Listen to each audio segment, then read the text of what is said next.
Hey everyone, how's it going? Welcome back. So here is my review of Season 11, Episode 10, titled New Haunts. That name honestly means a lot of things. There's like a double meaning, triple meaning. I mean, there's so many meanings behind that name. Oh my god, this episode, I'm telling you, this episode was such a good episode. There's so much here to unpack. There's so much to talk about. So obviously, before we go any further, make sure that you're aware that this will contain spoilers for Episode 10. So I'm just warning you right now. This will contain spoilers. I don't want to see any complaining in the comments that I didn't warn you guys or I'm talking about whatever. I'm saying right now that this will contain spoilers for episode 10. Also, if you are new here, make sure to be a subscriber if you want more Walking Dead content like this. And thank you for everyone who was there during the, watch party, live Q&A or whatever for the episode. It was a lot of fun.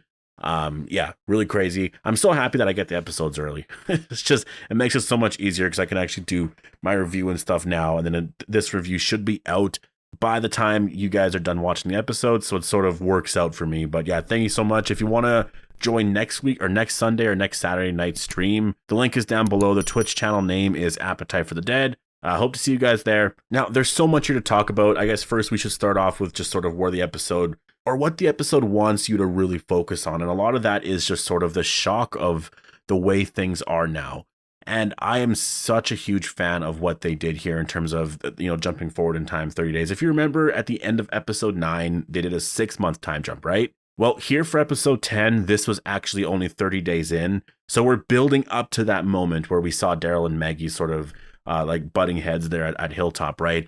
So we're building up to that moment. At this point, I think it's likely going to happen around episode 13 or 14. I think around there is where we're going to see Daryl and Maggie coming at each other. And I'm actually really, really fascinated in what's actually going to go down there. Because right now we're really starting to build up some of the inner workings of the Commonwealth. Pamela Milton is famous. She is so famous, and she's been famous for a very, very long time. Carol knew of her from before the apocalypse.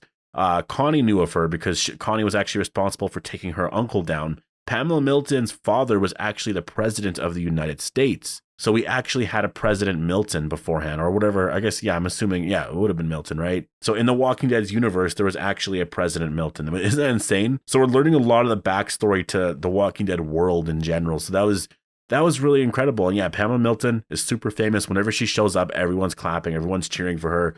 She's a big deal here. The Halloween house was so cool. The music and everything when they walked out, everything about it was so just crazy to see. Honestly, it was so cool to see Daryl have a smile on his face walking through all of this.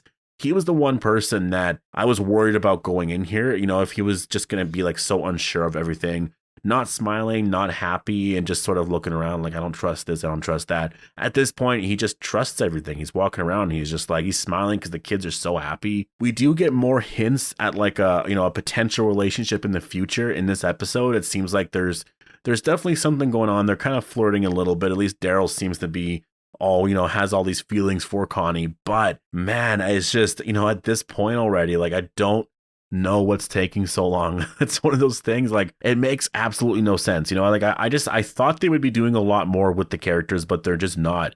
They're literally just not doing anything with that relationship. And I'm like, what are you waiting for? So we'll see if they're building to something this season, but I'm just telling you, I got the feeling that they're sort of backing away from it a little bit. They're not going to do anything with those two characters. It's just going to be something that's going to slowly fade away eventually once we get the Daryl and Carol spinoff. That's just the feeling I have. They've done it with, people in the past when it comes with Daryl, right? Like Daryl and Carol used to be a thing around season 2, 3, 4, sort of faded away in 5. And then, it was, I guess in 4-2, there was like some Daryl and Beth stuff people were talking about. And then, like a lot of that stuff just kind of went away over time. And I have, we're not there yet with Daryl and Connie, but it just, I at this point, you guys should be together already. I don't understand that. Anyways, the big plot of the episode was just sort of learning about the social class system of the Commonwealth, seeing how all of it operates, and just seeing where our characters are at really within the Commonwealth, right? And we see Daryl and Rosita, they're learning how to be, military soldiers, and, things are going really well for them. I mean, things are going really well for Rosita.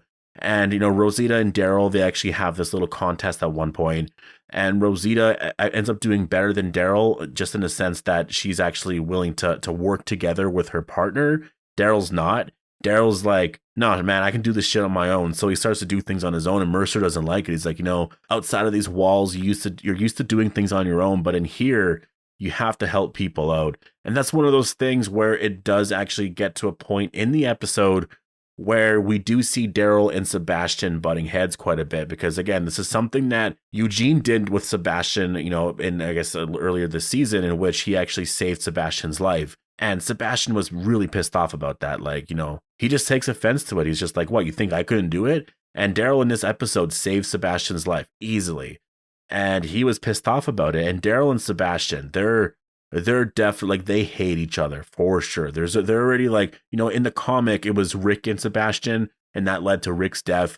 Right now, they're really hinting at it being Daryl, but I mean, it's not going to happen, obviously, because we have the Daryl and Carol spinoff, but they're teasing something here with Daryl for sure. They're sort of playing with that idea right now, and man, they really don't like each other. There's actually a scene during the big dance that they're having, the big dance party or whatever, where Daryl's sort of standing on the side because he's just like, he's helping everybody come into the door. He's just waiting there or whatever. Sebastian comes in. Sebastian notices Daryl, and he just has this smirk on his face. He just walks up and just fixes Daryl's collar and then just walks in. And it's just like, man, this guy's an asshole. And Rosita laughs about it. She says, like, you know what, that smile, that's an I hate you smile. And not even that, Sebastian gives no shits about their iconic weapons. There's that one scene where he's kind of looking at all their weapons.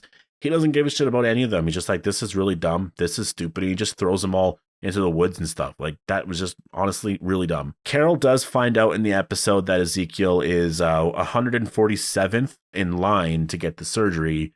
And things aren't looking too good for him. In order for him to actually get the surgery, he needs to jump up to like, obviously, to the front of the line. And there's only one way to do that, which is somehow to convince the higher ups to make that happen. And Carol understands how that works, right? So Carol actually does that. Carol finds some wine for Lance, because Lance is having a hard time finding this very specific type of wine that is going to impress Pamela Milton. And so Carol actually goes and finds it and gives it to Lance. And then so now Lance is like, ooh, damn, like, you're really observant. Carol even says, well, my mom taught me how to be observant. And so now Lance and Carol are actually working together, and I really want to see where that relationship is going to go. I mean, I'll talk about it more in my episode 11 trailer breakdown, because they tease a lot of stuff there. They actually tease some CRM stuff in there. I do want to, I'll break down the trailer right after this, but at one point, Lance says, like, Pamela Milton runs this city, but I know how it really runs. It was also just really weird to see how our characters were sort of living, like, at one point in the episode, they were living, like, Daryl, Judith, and RJ are living in this really shitty apartment. You can hear the parties upstairs. They don't have any beds. Their mattresses are on the floor, and this and that. They're eating out of Tupperware and stuff. Like, they're just, they're more low class there. But then at the end, once, Daryl's more accepted into some of the military training, you kind of saw by the end of the episode that things have changed a lot. He actually has money now to spend. And so now he actually has a better place for RJ and Judith to live. So yeah, obviously the Commonwealth, that's sort of their big issues here. Mercer and Princess seem to be a thing now. I'm really happy about that. They're doing that from the comics. So that relationship is actually, it feels so natural. It seems like it just works. So I'm really happy about that. But like I was saying, the big thing here, obviously a lot of it was sort of just getting used to the lifestyle here at the Commonwealth, but they were building to this big dance at the end where we see Pamela Milton give this speech. And man, Pamela Milton in this episode honestly steals a lot of it. She's such a great character.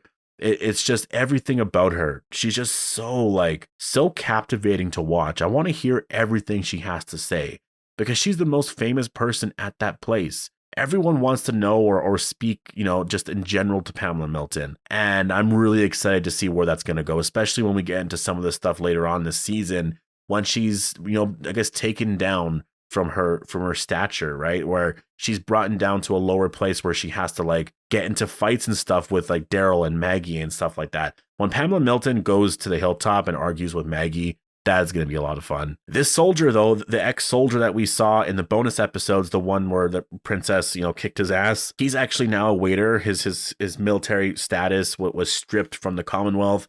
And so now he can't afford anything. He can't afford anything for his family.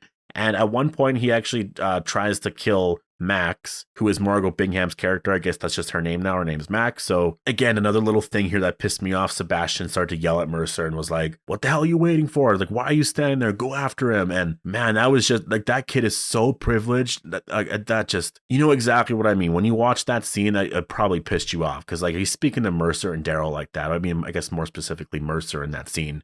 But yeah, the Commonwealth soldier, they eventually do, or Daryl captures the soldier. Daryl allows Sebastian to take full credit. And of course, Sebastian's okay with that because that's just Sebastian, right? I do want to say, though, the Commonwealth soldier is going to get out one day soon. You know, there's a reason why they picked him specifically from the bonus episodes to now, just so he's more recognizable. He is going to be spending some time in jail right now. But when they do the protests and the riots and stuff and everyone breaks out of jail later on in part 2, that'll probably happen around episode 14, 15, 16.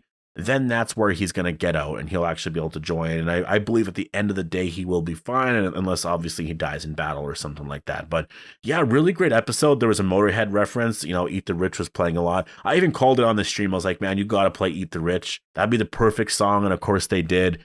And then at the very end, the very last scene there, you know, Rosita is learning of a Commonwealth rebellion that is slowly starting to form.